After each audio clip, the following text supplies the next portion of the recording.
Assalamualaikum warahmatullahi wabarakatuh. Perkenalkan, nama saya Bilqis Nadiatillah dari Fakultas Ekonomi dan Bisnis Islam Prodi Ekonomi Syariah dengan NIM 23096290004. Dan tujuan video saya di sini adalah untuk mengampu tugas Kul Lembaga Keuangan Syariah dengan dosen pengampu Ahmad Farid SPDI ME. Dalam video kali ini, saya akan menjelaskan tentang pegadaian syariah. Apa itu pegadaian syariah?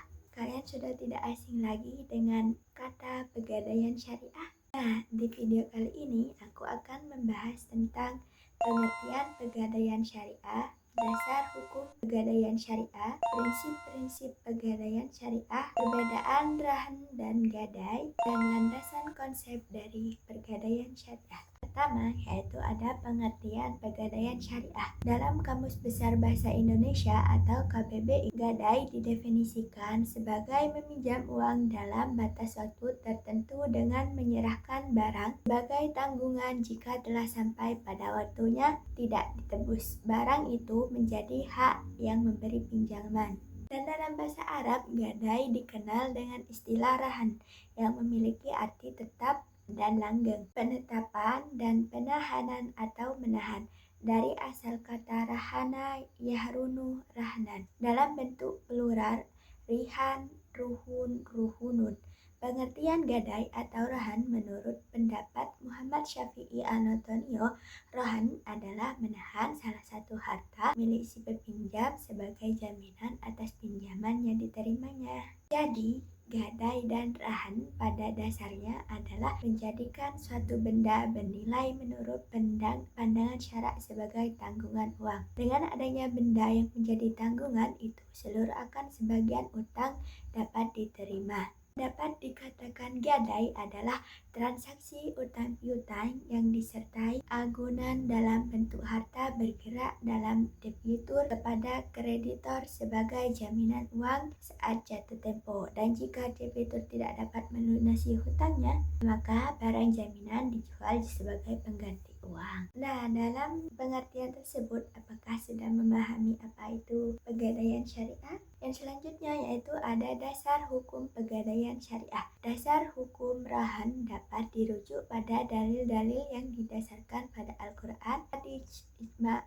dan fatwa DSI MUI. Dasar hukum tentang rahan di dalam Al-Quran dapat dilihat dalam Quran Surat Al-Baqarah 28 juz ke-3, yang dimana arti dari ayat tersebut adalah, dan jika kamu dalam perjalanan dan bermuamalah tidak secara tunai, sedang kamu tidak memperoleh seorang penulis, maka hendak ada barang tanggungan yang dipegang oleh orang yang berpiutang.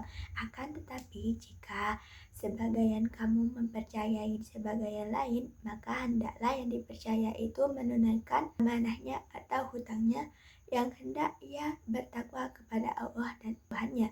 Dan janganlah kamu para saksi menyembunyikan persaksian, dan barang siapa yang menyembunyikannya, maka sesungguhnya ia adalah orang yang berdosa hatinya, dan Allah Maha mengetahui apa yang kamu kerjakan.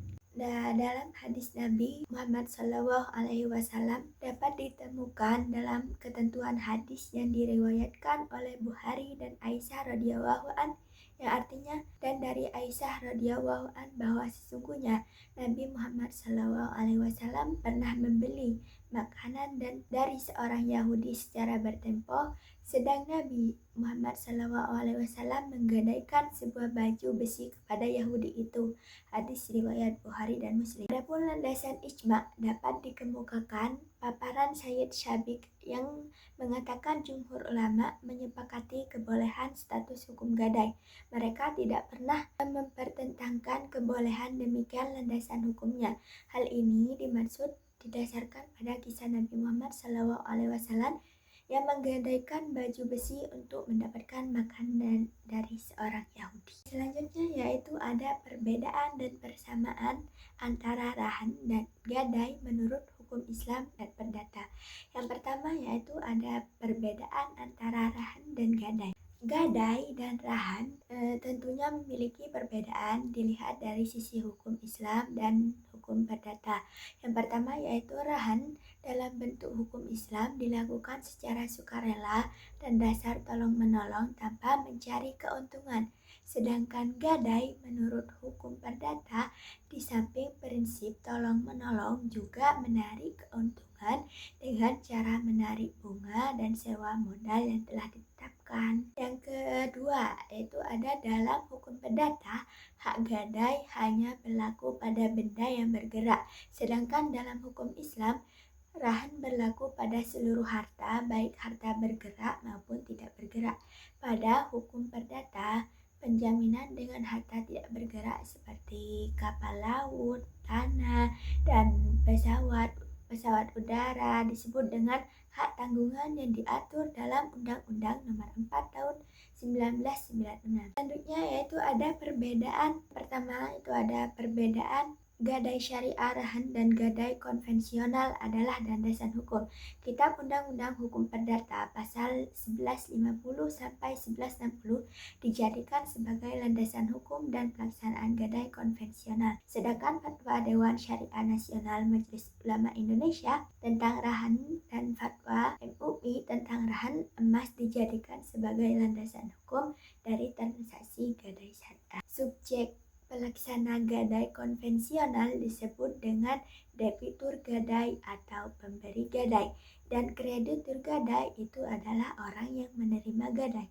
Sedangkan subjek adalah gadai syariah disebut dengan rahin atau pemberi barang jaminan, dan murtahin adalah orang yang menerima barang jaminan. Dalam transaksi gadai konvensional, bukti perjanjiannya disebut dengan surat bukti, kredit, atau SPK.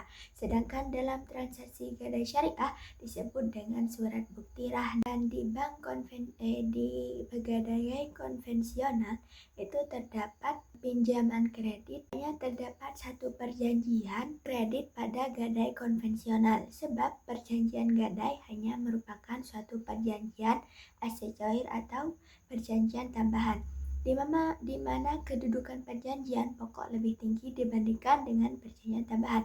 Sedangkan untuk gadai syariah terdapat dua akad, yaitu akad rahan dan akad ijarah. Akad ijarah atau jasa sewa tempat penitipan dan penyimpanan barang jaminan, di mana kedudukan akad tersebut sejajar dan penting dalam gadai syariah. Dan selanjutnya yaitu dari segi keuntungan.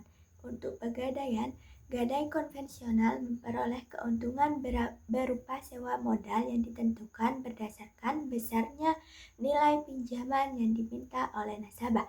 Sedangkan untuk gadai syariah, keuntungan yang didapat seperti diatur oleh DSN, yaitu memberlakukan biaya jasa, simpan, dan pemeliharaan barang jaminan dari barang yang digadaikan. Biaya itu dihitung dari nilai barang, bukan dari jumlah pinjaman. Nah, tadi kita bicara tentang perbedaan rahan dan gadai. Selanjutnya itu persamaan antara rahan dan gadai.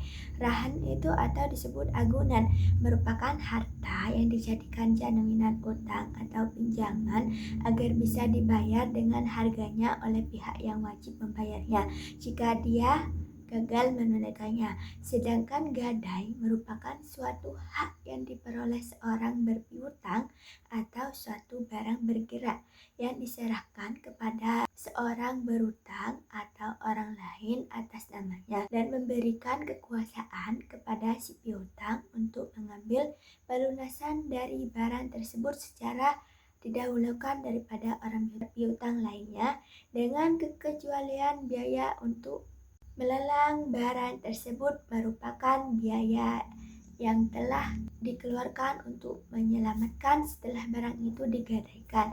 Biaya-biaya mana harus didahulukan? Jadi kesimpulannya, pegadaian konvensional dan pegadaian syariah adalah sama-sama lembaga keuangan yang memberikan pinjaman kepada masyarakat atau dasar gadai. Pemanfaatan antara rahan dan gadai juga dilihat dari segi pemanfaatan barang gadai, di mana rahan dan gadai konvensional sama-sama tidak boleh mengambil manfaat dari barang yang digadaikan. Persamaan hak menerima gadai antara rahan dan gadai konvensional adalah menjual atau lelang untuk mengambil pelunasan apabila waktu pinjaman udah telah habis. Dan persamaan kewajiban penerima gadai antara rahan dan gadai konvensional adalah memelihara dan menyimpan benda gadai, memberitahu debitur agar segera melunasi hutangnya, mengembalikan uang sisa eksekusi. Selanjutnya yaitu ada landasan konsep pegadaian syariah. Implementasi operasi pegadaian syariah hampir sama dengan pegadaian konvensional. Seperti halnya pegadaian konvensional, pegadaian syariah juga menyalurkan uang pinjaman dengan jaminan barang bergerak. Prosedur untuk memperoleh kredit gadai syariah sangat sederhana. Masyarakat hanya menunjukkan bukti identitas diri barang bergerak sebagai jaminan. Uang pinjaman dapat diperoleh dalam waktu yang tidak relatif lama, kurang lebih 15 menit saja. Dari landasan syariah, mekanisme operasional pegadaian syariah dapat digambarkan sebagai berikut, yaitu melalui akad rahan, nasabah menyerahkan barang bergerak, dan kemudian pegadaian menyimpan dan merawatnya di tempat yang telah disediakan oleh pegadaian. Selanjutnya, prinsip-prinsip syariah dalam akad rahan pada lembaga pegadaian syariah, yang dimana prinsip-prinsipnya secara substantif pegadaian syariah memiliki 3 prinsip yang bersumber pada kajian ekonomi Islam. Prinsip perkembangan ekonomi tidak hanya mengacu pada proses di mana masyarakat dari suatu negara memanfaatkan sumber yang tersedia. Jadi, prinsip dari pegadaian syariah yang pertama yaitu prinsip tauhid atau keimanan, di mana tauhid merupakan fondasi ajaran Islam. Dalam pokok ajaran ini menyatakan bahwa Allah Subhanahu wa Ta'ala adalah pencipta alam semesta segala isinya dan sekaligus pemiliknya termasuk manusia dan seluruh sumber yang ada.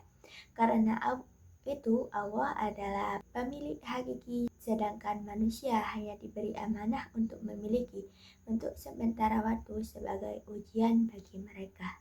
Kedua yaitu ada prinsip ta'awun, yang dimana dalam Al-Haraj menyebutkan bahwa prinsip yang harus diletakkan dalam transaksi gadai adalah ta'awun atau tolong-menolong, yaitu prinsip saling membantu antar sesama dalam meningkatkan taraf hidup melalui mekanisme kerjasama ekonomi dan bisnis. Hal ini sesuai dengan Al-Quran, dan tolong menolonglah kamu dalam berbuat kebajikan dan takwa, serta janganlah tolong menolong dalam berbuat keji dan permusuhan. Quran Surat Al-Ma'idah.